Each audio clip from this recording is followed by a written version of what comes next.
คณะครูแม่บ้านหมู่8ที่วังงานตำบลป่าไผ่วันนี้นำขนมน้องเนย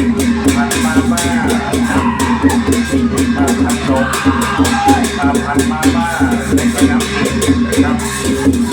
สถานแม่บ้านหมู่8บ้านที่วังงานตำบลป่าไผ่ขอกราบเรียนเชิญนะครับพี่น้องใจเอานะครับไปรับประทานนะครับ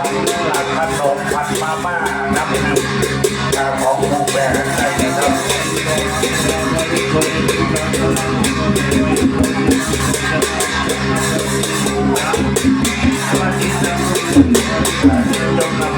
แต่กับเราก็เป็นน้องใจเอาทุกคนแต่กับเรา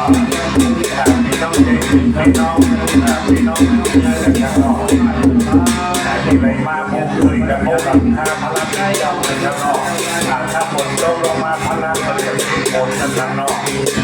ฝนตกลงมาพลังจะมีปัญหาลงแล้วนอก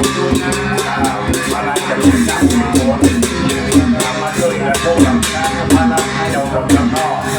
สาธุสาธุต้องก่อนต้องเป็นก่อน